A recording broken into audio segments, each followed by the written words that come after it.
सवेरा India इस खास कार्यक्रम में आपका बहुत बहुत स्वागत है। मैं हूं आपके साथ जया कौशिक त्रिवेदी। इस खास पेशकश में हम आपको दिखाएंगे आपके शहर और आपकी जिंदगी पर असर डालने वाली खबरें और क्या है उसके मायने। सबसे पहले बात कोरोना काल में वैक्सीन की कमी की।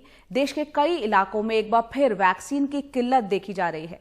गुजरात से लेकर बिहार और उत्तर प्रदेश के टीकाकरण केंद्रों से लोगों को बैरंग लौटना पड़ रहा है। देखते हैं ये रिपोर्ट। गाजियाबाद के रामलीला मैदान में चल रहा ये टीकाकरण केंद्र अब राम भरोसे है। यहाँ हर रोज करीब 500 लोगों को टीका लगता था, लेकिन बुधवार को ये बंद रहा। पंकज कुमार फैक्ट्री से छुट्टी लेकर टीका लगवाने आए हैं। इनको बुधवार का स्लॉट भी मिला है, लेकिन जब ये यहाँ पहुँचे तो केंद्र बंद मिला। मैंने रात 10:30 बजे किया था, 10:04 पे। तो ये मतलब बुकिंग दिखा रहा है मेरी, और लेकिन जो है मेरे को यहाँ पे वैक्सीन नहीं मिली है। अच्छा, यहाँ पे है ही नहीं कोई भी। अच्छा। और मैं सर वो लीव फॉर्म लेकर आया हूँ, मतलब छुट्टी गेट पास लेकर आया हूँ कंपनी से। ठीक इसी तरह नमित भी अपनी मां को दूसरा टीका लगवाने के लिए आए हैं, लेकिन कोविन ऐप पर गाजियाबाद में बुधवार को केवल प्राइवेट अस्पताल में पेड टीकाकरण का स्लॉट ही दिख रहा है। सिर्फ पेड है। सरकार कहती है कि सिर्फ फ्री वैक्सीनेशन का हम लोगों ने अभियान चलाया है भारत में, बट अभी हम जो अपना रजिस्ट्रेशन या देखना चाहते हैं कहाँ पर वैक्सीन लग रही है, तो हम नहीं देख पा रहे, क्योंकि इसमें सिर्फ दिख रहा है पेड के लिए। कहाँ पेड सर्विसेज है प्राइवेट हॉस्पिटल्स के लिए। अच्छा। तो हमें नहीं पता लग रहा कि हम कहाँ जाएं लगवाने।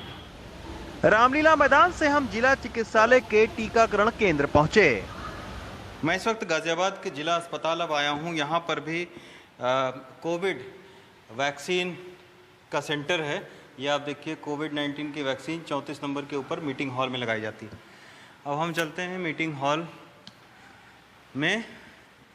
ये है, ये आप देखिए जगह जगह इस तरीके के पोस्टर लगे हैं, women's special pink booth Covid vaccination. और इस मीटिंग हॉल में ताला लगा हुआ है। दोनों ही गेट पर आप देखिए वोमेन वैक्सीनेशन सेंटर है और इसमें ताला लगा हुआ है। मंगलवार को भी गाजियाबाद के 135 में से 118 टीकाकरण केंद्र बंद पड़े रहे। केवल 4800 लोगों को ही टीका लग सका। करीब 22,000 लोगों को वापस लौटना पड़ा। लेकिन जब हमने गाजियाबाद के सीएमओ से बात करने की कोशिश की तो कैमरे पर बात करने से मना कर दिया। गाजियाबाद के ये सीएमओ हैं, आप देख सकते हैं कि डॉक्टर NK गुप्ता हैं। अभी इनसे हम लोग मिल के जस्ट आए हैं। इन्होंने कैमरे के सामने तो बाइट देने से मना कर दिया, लेकिन ये कहा कि बच्चों के नियमित टीकाकरण का काम पिछड़ रहा था, तो बुधवार को बच्चों का नियमित टीकाकरण हो रहा है, तो इसके चलते जो है वो कोविड का जो टीकाकरण है उसको आज बंद कर दिया गया है। हालांकि उन्होंने वैक्सीन की कमी की बात को नकार दिया। गाजियाबाद ही नहीं, नोएडा में भी टीकाकरण केंद्र ज्यादातर जगहों पर बंद रहे, लेकिन प्राइवेट अस्पतालों में टीकाकरण होता रहा। हमारी सहयोगी सुकृति जब नोएडा के सेक्टर 110 के कम्युनिटी सेंटर पहुंची तो वहां भी तमाम लोग बिना वैक्सीन लगाए ही लौट रहे थे। कितना इनकन्वीनियंट है कि आप लोग आते हैं वैक्सीनेशन सेंटर तक और फिर यहाँ पे बताया जाता है डोजेज ही नहीं है। हाँ, थोड़ा तो इनकन्वीनियंट ऑब्वियसली है, बट ऑब्वियसली यहाँ पे इन्फॉर्मेशन काफ़ी अच्छी प्रोवाइड की गई। हमें बताया गया कि अभी कोविशील्ड तो अवेलेबल है नहीं, बट कोवैक्सीन अवेलेबल है, और एक वैक्सीनेशन ड्राइव इन्होंने किया हुआ है GIP नोएडा में। सो उन्होंने हमें वही रिकमेंड किया कि आप पहले कंसल्ट कीजिए, मतलब आपको डिसाइड कीजिए आपको कौन सी वैक्सीन चाहिए। अगर आपको कोवैक्सीन चाहिए तो आप वहाँ पर जा सकते हैं, but unfortunately we wanted Covishield, तो फिर we will come tomorrow. Uttar Pradesh ही नहीं, गुजरात से लेकर बिहार तक में टीकों की कमी देखी जा रही है। हालांकि केंद्र सरकार का दावा है कि 33 करोड़ से ज्यादा लोगों को वैक्सीन लगाई जा चुकी है। सर अभी कुछ इंक्वायरी नहीं दे रहे। मैं 2 बार एक्चुअली आई हूँ, ये सेकंड टाइम है मेरा, तो इंक्वायरी नहीं दी जा रही कि कब तक वैक्सीन होगा ओपन, कब तक मुझे लगेगी वैक्सीन, तो कुछ ऐसा नॉलेज है नहीं, हो भी नहीं रहा काम। जबकि राजस्थान, छत्तीसगढ़ और कर्नाटक में वैक्सीन की खबरें लगातार आ रही हैं। वहीं जून के महीने में उत्तर प्रदेश सरकार ने 1 करोड़ वैक्सीन लगाने का लक्ष्य रखा था, लेकिन सरकारी इश्तहारों से अलग जमीन पर वैक्सीन के लिए कोविन पर रजिस्टर करवाने से लेकर टीकाकरण केंद्र पर वैक्सीन लगवाने के दौरान अब भी लोगों को कई चुनौतियों से दो चार होना पड़ रहा है। गाजियाबाद से मनोज ठाकुर के साथ रवीश रंजन शुक्ला, एनडीटीवी इंडिया। तो वैक्सीन की कमी सिर्फ उत्तर प्रदेश ही नहीं, गुजरात, महाराष्ट्र, कर्नाटक, कई जगह से खबरें आ रही हैं। पश्चिम बंगाल की भी अगर बात कर ले तो पश्चिम बंगाल के पास टीकों की इतनी किल्लत है कि कोलकाता में बुधवार और गुरुवार को जिन्हें दूसरी डोज लगनी है उन्हें ही टीके दिए जा रहे हैं। मुख्यमंत्री ममता बनर्जी ने केंद्र सरकार पर भेदभाव करने का आरोप लगाया है। देखते हैं मोनिदीपा बनर्जी की रिपोर्ट। दक्षिण कोलकाता के इस टीकाकरण केंद्र में टीके कम हैं और लोगों के पारे चढ़े हुए हैं। टीके लगवाने आए लोगों को खाली हाथ वापस जाना पड़ रहा है। जिन चंद लोगों को टीके लगे वो ऐसे थे जो एक टीका लगवा चुके थे। पहली बार टीका लगवाने आए लोग लौटा दिए गए। 4 अप्रैल को लिए थे फर्स्ट डोज, सेकेंड डोज मेरा ड्यू था 27 को। तो मैं बार बार कल भी आया, परसों भी आया, बोल रहा नहीं हो रहा बच्चे। क्यों? बोल रहा नहीं है, वैक्सीन नहीं है। आज भी तो बोला वैक्सीन नहीं है। मैं बेहाला से भागकर चेतला आई हूँ टीका लगवाने के लिए। हमारे क्षेत्र में तो लग ही नहीं रहे हैं। जब मैंने सुना कि यहाँ टीका लग रहे हैं तो मैं भागकर यहाँ आ गई। मुख्यमंत्री ममता बनर्जी ने सवाल किया कि उत्तर प्रदेश को 3.5 करोड़ टीके मिले, महाराष्ट्र को 3 करोड़ से ज्यादा, तो फिर बंगाल को 1 करोड़ 99 लाख ही क्यों? ये कैसा भेदभाव है? बंगाल को 1 करोड़ 90 लाख टीके मिले हैं। इसके अलावा 18 लाख टीके राज्य के फंड से खरीदे गए।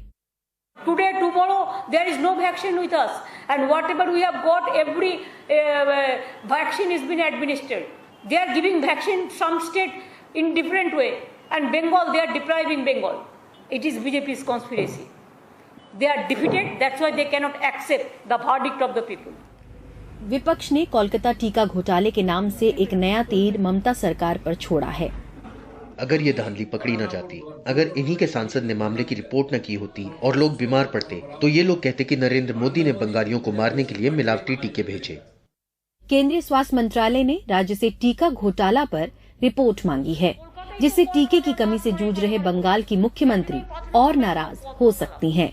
कोलकाता से जीडी शंकर के साथ मोनिदीपा बनर्जी, एनडीटीवी इंडिया। और अब खबर गुजरात से, जहां प्रचार पर निकले आम आदमी पार्टी के नेताओं पर जूनागढ़ जिले में हमला हुआ है। हमलावरों ने काफिले की गाड़ियों को निशाना बनाया और इस हमले में 10 लोग घायल भी हुए हैं। आम आदमी पार्टी ने हमले के पीछे बीजेपी का हाथ होने का आरोप लगाया है और आरोप है कि हाल ही में आम आदमी पार्टी में शामिल हुए पत्रकार इशुदान गढ़वी और महेश सवानी के काफिले को पहले तो काले झंडे दिखाए गए और फिर डंडों से हमला किया गया। इशुदान गुजराती चैनल के एंकर हैं जो आप में शामिल हुए हैं। दिल्ली के मुख्यमंत्री अरविंद केजरीवाल ने इस मामले में गुजरात के मुख्यमंत्री विजय रूपानी से बात भी की है। अरविंद केजरीवाल ने एक ट्वीट भी किया है। इसमें लिखा है कि विजय रूपानी जी से बात हुई, उनसे कहा कि एफआईआर दर्ज हो, दोषियों को गिरफ्तार किया जाए और ये सुनिश्चित किया जाए कि उनके खिलाफ कड़ी कार्रवाई हो। इसके साथ ही आम आदमी पार्टी नेताओं और कार्यकर्ताओं की सुरक्षा भी सुनिश्चित की जाए।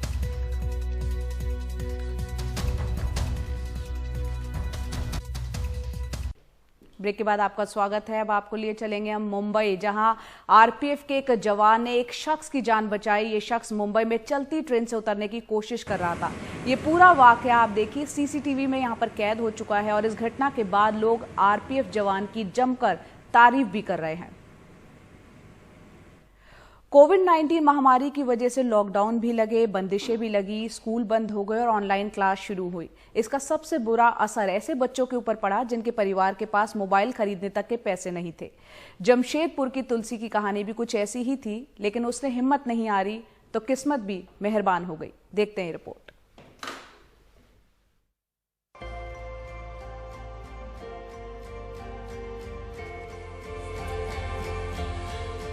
जमशेदपुर के स्ट्रेटे माइल्स रोड के एक बंगले के आउट हाउस में रहने वाली 11 साल की तुलसी 5वीं क्लास की छात्रा है। लेकिन पिछले साल से जब से कोरोना की वजह से लॉकडाउन और दूसरी पाबंदियों का दौर शुरू हुआ, तभी से सारी पढ़ाई ऑनलाइन हो रही है। ऑनलाइन पढ़ने के लिए मोबाइल फोन जरूरी है, जो ना तुलसी के पास था और ना ही उसका परिवार उसे खरीदने की हालत में था। तुलसी पढ़ाई छोड़ना नहीं चाहती थी, इसलिए उसने ठान ली कि मोबाइल खरीदने के लिए मेहनत करेगी और इलाके के बंगलों के पेड़ों से आम चुनकर सड़क के किनारे बेचने लगी। सोशल मीडिया के जरिए उसकी कहानी मुंबई के एक कारोबारी तक पहुंची और उन्होंने तुलसी से 1 दर्जन आम 1,20,000 रुपए में खरीद लिए। पढ़ने का भी दिक्कत था और घर में राशन नहीं था, हम लोग भूखे रह जाते थे, कभी आम बिक्री नहीं होता था तो इसीलिए आम बिक्री करते थे तो हम लोग चावल उबल ला के खाते थे। लॉकडाउन में वो आम बेचते थे रोड में बैठ के, फिर जो उसको पढ़ाई का जरूरी था वो पढ़ने के लिए, बच्चा तो पढ़ेंगे लिखेंगे, जिद्दी में वो निकल गया वो कि नहीं हम जा रहे आम बेचने बोल के।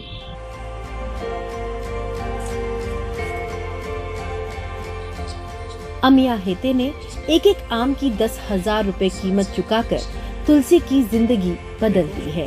अब उसके पास साल भर के रिचार्ज के साथ 13,000 रुपए का एक स्मार्टफोन है, जिसके जरिए वो अपनी क्लासेस में शिरकत कर सकती है। साथ ही 80,000 रुपए की रकम का फिक्स्ड डिपॉजिट करवा दिया गया है ताकि तुलसी की आगे की पढ़ाई में कोई रुकावट न आए।